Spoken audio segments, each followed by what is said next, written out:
American families know all too well how important it is to plan for budgeting childcare, as the expenses surrounding it can cause a serious strain on family finances, workplace productivity, and even the economy.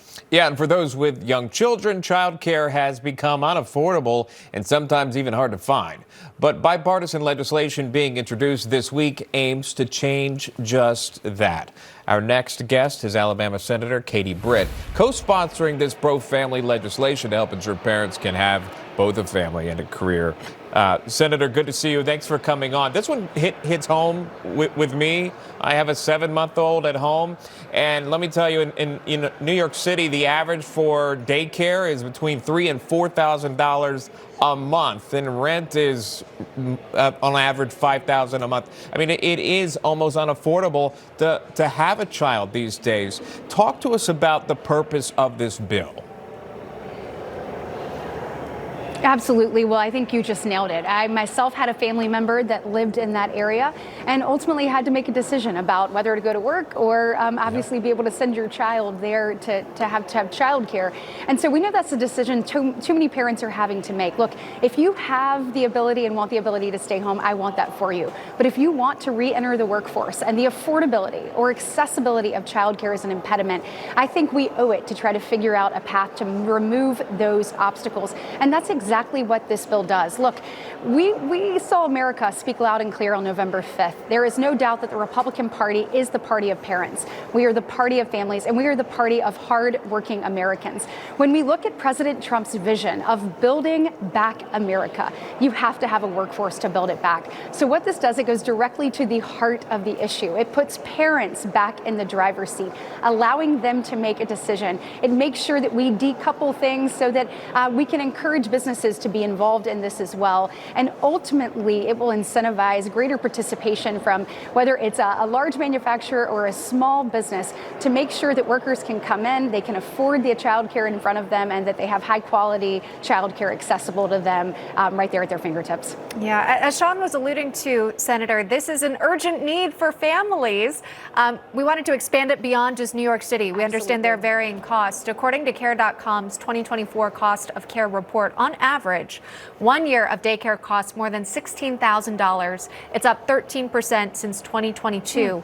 And that's not all. Besides the increase in cost of childcare, 43% of parents report having spent more than 4 months on at least a wait list just to get in to find someone to watch their children. No, it's almost unbelievable. Could you comment on that?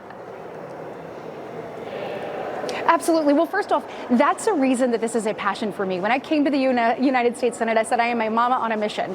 These are things that I dealt with in my own personal life, trying to figure out how to get both of my children into the same child care facility. And then writing that check, John, as you mentioned earlier, writing the check that feels like you're writing a college tuition check, and it's not. It's actually for daycare.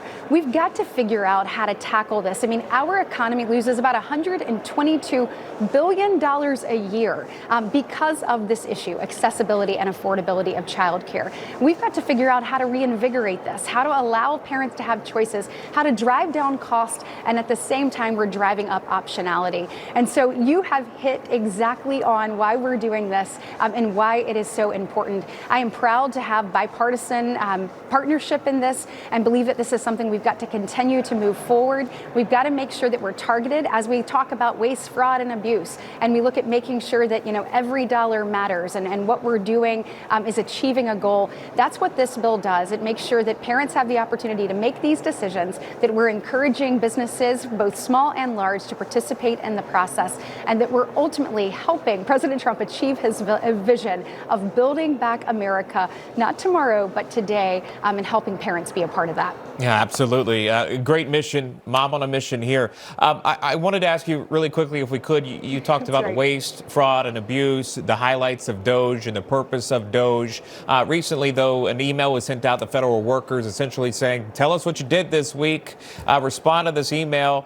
Elon Musk furthered that. He said that you could face termination if you do not respond. The Office of Personnel Management said it was voluntary. It gets confusing at times, but just the question is this: do you think that's the most effective way, sending out an email to federal workers to see if they respond, to cut government waste?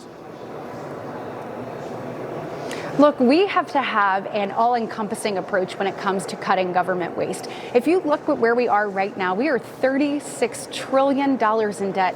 Y'all, that's not just fiscally irresponsible, it is morally irresponsible. And as we're talking about childcare and talking about empowering parents, no parent wants to take and pass that burden along to not only their children, but their grandchildren. And that is exactly what we're doing right now. So making sure that we're taking a look at each and every dollar, making sure that we're taking a look at each and every job and the processes in front of them, and making sure they're working for the American taxpayer. I think one thing that has been lost in all of this, I've heard in different conversations of, well, the government's spending its money on this. Absolutely not, y'all. This is not the government's money. This is taxpayer money. This is people who are working hard and working diligently and giving this money in good faith to be used to make sure that we're being smart and responsible and that we have obviously a flourishing country. And we've seen in so many cases already exposed that it's actually been wasteful and there's actually fraud and abuse. And so I think, when I look back to my career, when I was CEO of the Business Council, one of the things we did each and every week was had people say, hey, here's what I accomplished, here's what we're doing, here's what we're working on. It helps you make sure that you know what's going on, that you can tweak, hey, it would be more efficient if you did this, or this person and this person are working on the exact same thing.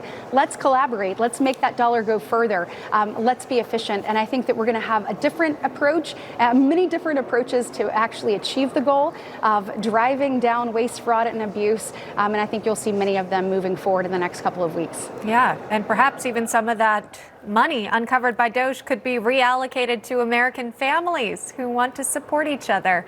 It all comes full circle there. Absolutely, yeah. Absolutely. All right, we'll wait and see it all unfold. Senator Katie Britt, thanks so much for joining us this morning.